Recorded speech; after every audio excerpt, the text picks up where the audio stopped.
Hello folks, well it's Friday and I bought this during the course of the week on eBay. Maxcom 16E, don't see many of these but we've seen 3 of them I think this year. And it's got some extra holes in the bottom for a laugh. And it's also come with a bit of a power lead. Now we do supply these new, but it's always nice to have an original one so that we can, can rebuild it, can't we? Saves the cost of the moulding.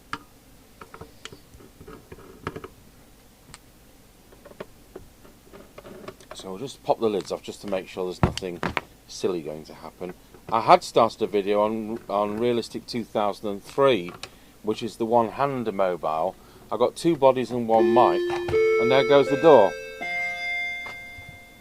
Well, that was a good friend and viewer who's brought me a tape recorder. A Saba reel-to-reel tape recorder as a freebie. Well, we've not played with any tape recorders, have we, on this channel?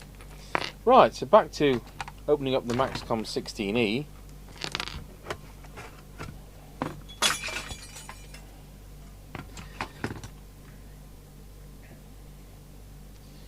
Right, we'll connect the stub power tail to 13.8 volts.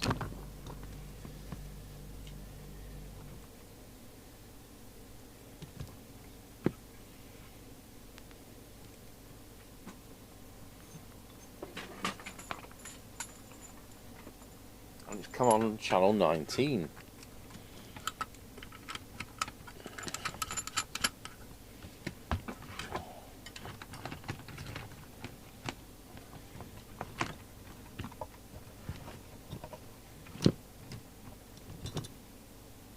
So I was going to say we'll test the PA, but this version doesn't have PA. Of course that can make fault finding harder. Maybe it works. It's sold to me as untested. That's not normal. Right, we'll switch picture in picture on and we'll key up. And it's doing 3.8 watts. And I need a sheet of paper to put on my clipboard.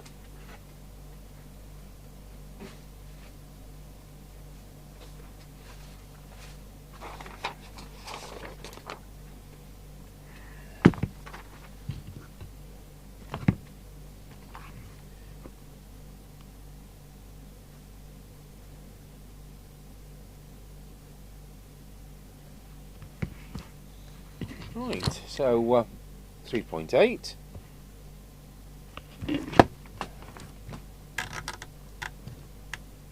Channel 40. 3.5. Channel 1.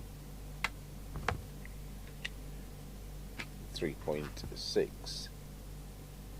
Low power. And back to channel 20 first. Low power, switch ranges 270 milliwatts.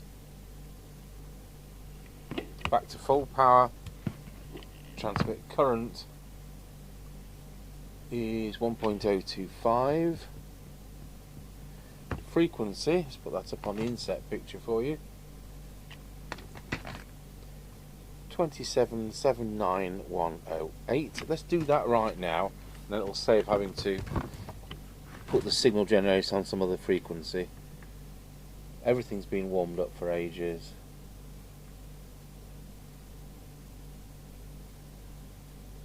That was neither here nor there. Actually that's spot on, isn't it? I normally have them a bit higher, but I'm not going to go backwards and forwards trying to do that. 79125. We won't be doing the VCO because it locks on channel 1 and 40. I've no reason to suspect it's been messed with.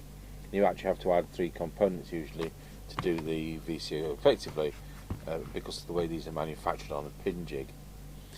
So we've covered that many times. Deviation for what it's worth on this test set. We'll do that more accurately on the one behind me. Wow, it's reading 3.2, but that may be wrong. So It's fairy lights on this, so it doesn't have a meter lamp.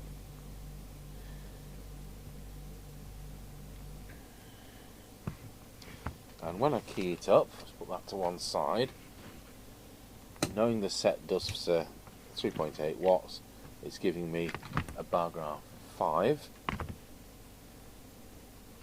So now we'll turn to receive and put into the signal generator 2779125.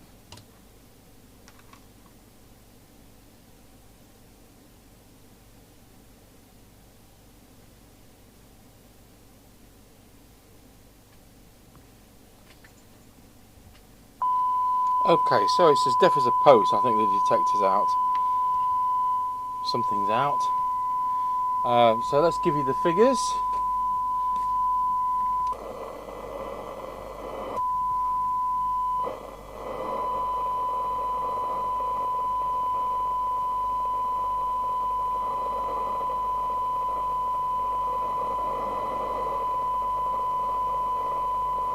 (12 dB).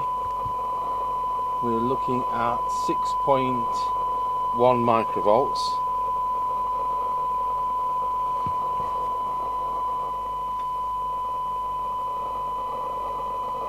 (12 dB). Sorry, 10. Looking at 5.4 for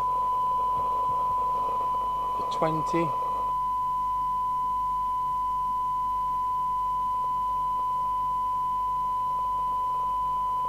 Looking at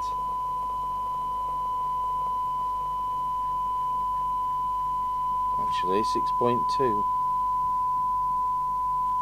Right. Well, before we do anything, let's just see if we can help the receiver.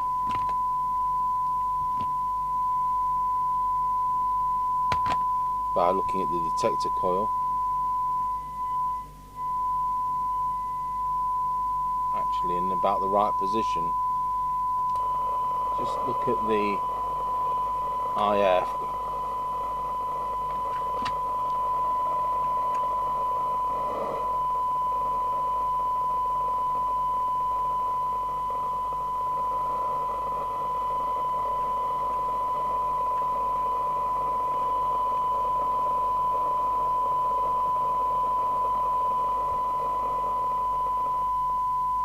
That one.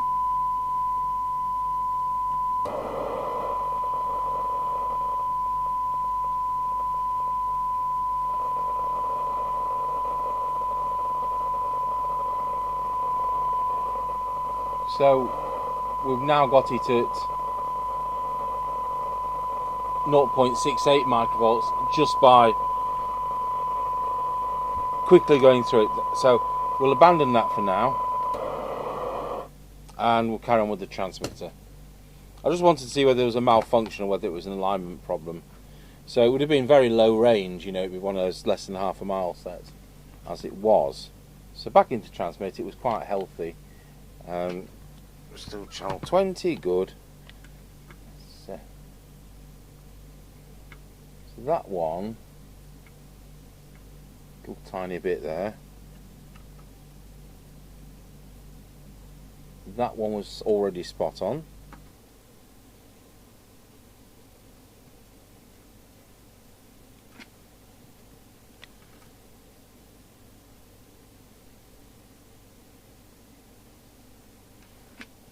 And again, we've discussed this before with the soldering iron. Correctly, somebody commented that you really need to watch using a soldering iron to clear wax out. We can when it's a Paxilin one like this. We can't if it's polythene like that. We'd then use, I'd be using a hair dryer, but earwax drops from another method. That's absolutely as it should be. So we've now, it's warmed up a bit, so we're at 3.5 watts, so it's come down 0.1 because of it getting warm. So the final one is this one, and then we may have to adjust some of the airspace coils. They usually do 4 watts. Not this one. check these are in the right place. The phantom coil stretcher can end up knocking them out.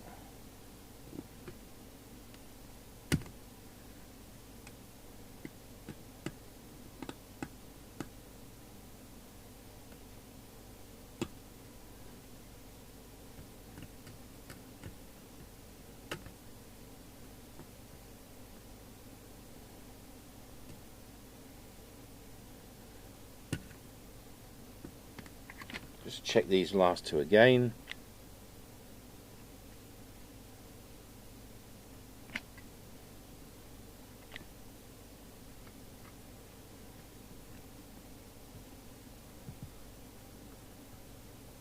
We're at 4.8, and when that's cooled down it's quite possibly going to be the full 4 watts.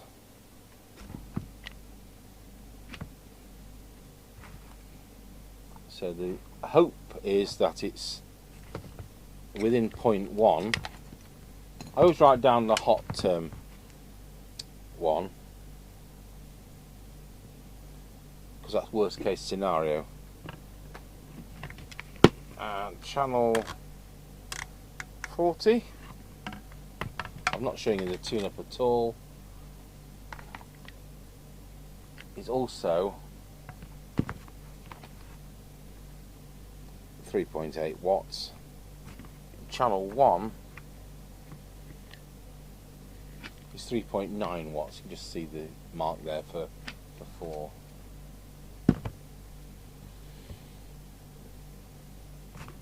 And on channel 20, our current consumption is now 1.088.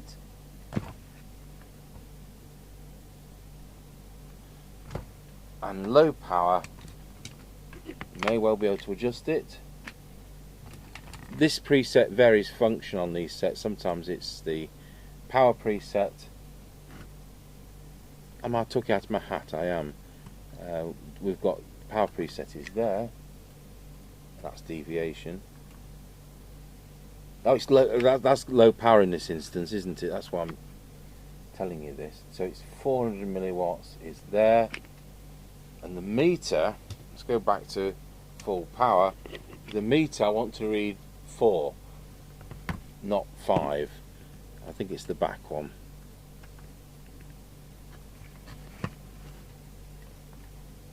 It is. So it's just not lighting the 5th.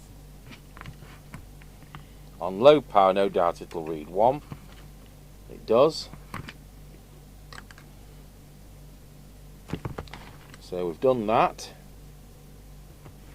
and we've now got 400 milliwatts. So I think it's time to do the deviation. I didn't check the squelch with the receiver being so out of alignment. I just, it was difficult. So we'll have a look at how the squelch is when I've aligned it, and then just touch it up. Right, let's go over to the other test equipment. So we'll unplug from the Marconi test set. We'll go into the quartz lock 282A, which is behind me. Just check the deviation.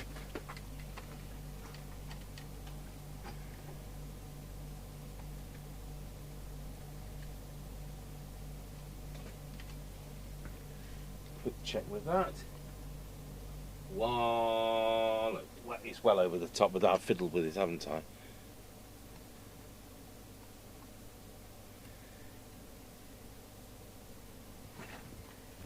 Wow.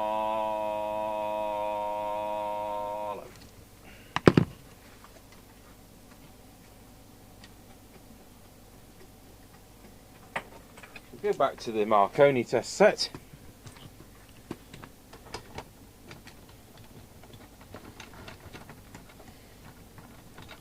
And see whether it's behaving itself today. Wallow.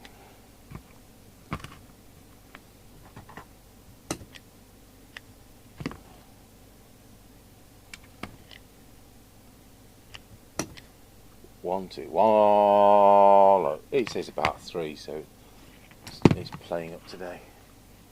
So it probably was about 3.2, but it's now 2.2 to a peak of 2.5 kilohertz.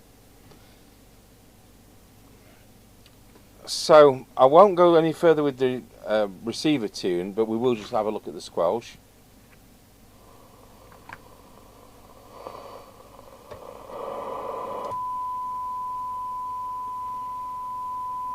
So put the squelch to full, put the inset picture on the attenuator. We're at 1 microvolt, 3, 10, 30, 100, and it comes in at 3 millivolts, so it's a lot too tight. And our squelch sensitivity, I drop that, turn the signal generator to standby, set threshold on the radio, and put in the picture so you can actually see me twiddle the knob. Signal generator back on. Incredibly, he's doing 0.7 microvolts.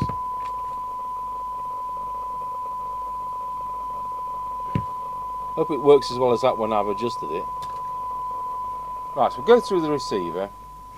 And once again, I'm going to put 100 microvolts on. We're just going to check that our detector's in the correct position.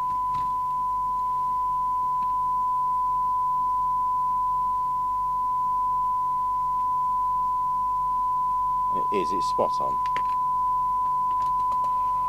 Right, we'll go to the SINAD meter, we'll go through the front end. Oh, better turn the squelch down. So, about 4 dB on there, so we're not saturating the receiver.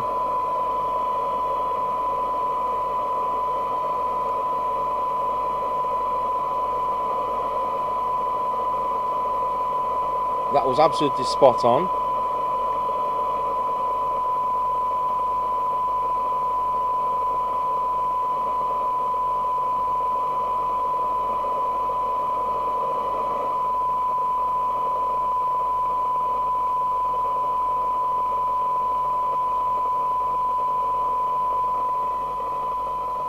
Right, let's have a look at the IF.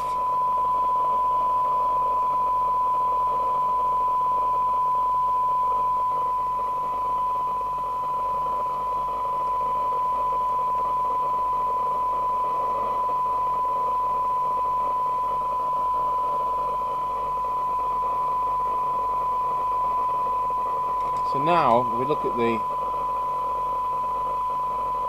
SINAD figure.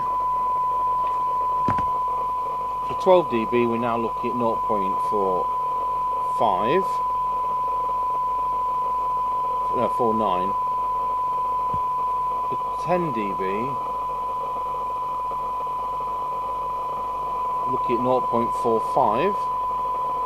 It's supposed to be under 1 microvolt, usually around about 0.7, so this is all very good. For 20 we now have 0.75 microvolts, so very good. So it just goes to show if the IF, the intermediate frequency, is out, how it affects receive.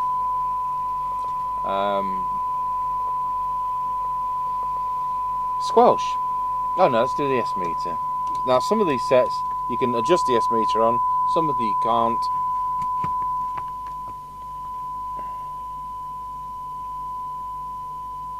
And you can't on this one. So I've got S9 on the test set and it's showing S9 on the meter. So that's equaling 100 microvolts. So if we turn the signal up we get plus 30, if we turn it down it does go down. So it's factory preset and it's actually in the correct position.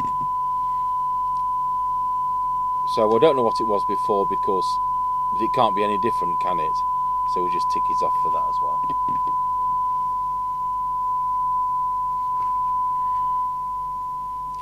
Okay, so that leaves us to do the squelch. We'll put the squelch to full. I want it to open at 100 microvolts. we're at 100 microvolts and there's no opening of the squelch. So if we look for the preset there, let's see if we can adjust it.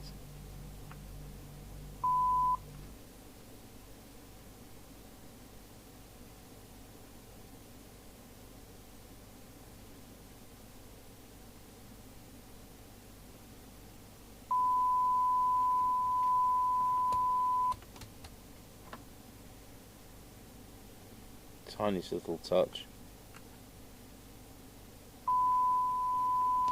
And check again. Yes, that's where we want it. Now we'll check the sensitivity.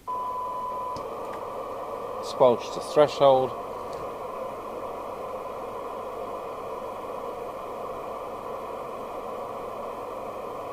There we go. Signal generator on.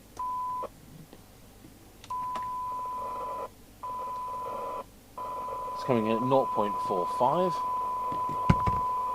So it has improved. 0.45 microvolts and 100 microvolts for that. So it's ex-eBay and it's IF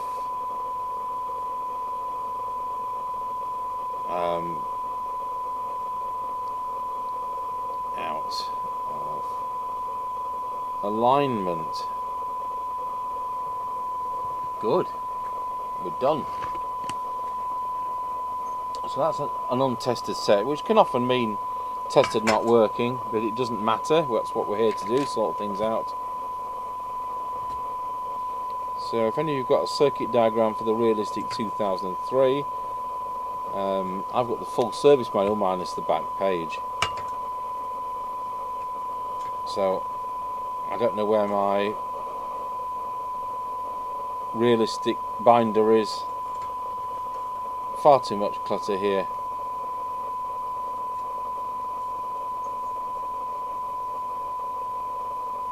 Find the walkie-talkie file, can find the base station file, but can't find the Realistic mobiles. There we go. And the serial number, let's have a look at the back.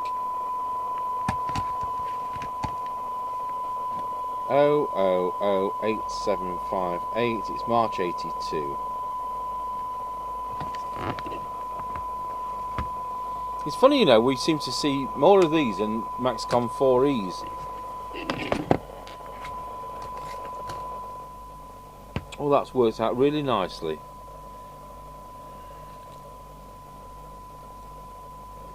So well done, eBay. But anyone trying to use this as it was, it'd have been heard okay, but the receive would have been awful.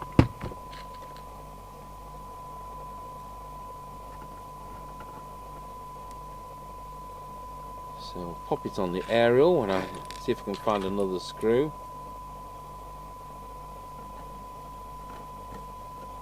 Just like that. Turn the test gear off. And the soldering bat. Oh, we haven't checked if the internal speaker works. It does. So it didn't come with a mic, so we're doing the tests all with the standard replacement.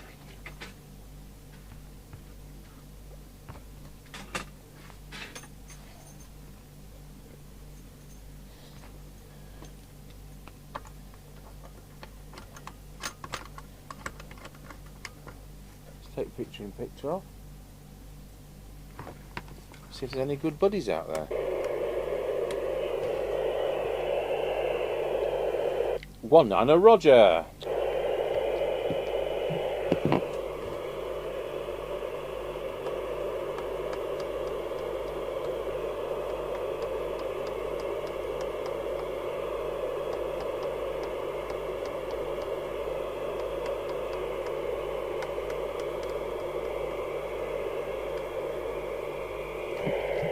Nineteen Roger. I love living in the middle of nowhere. Right, there you have it. eBay Maxcom 16E from 1982. Thanks for watching.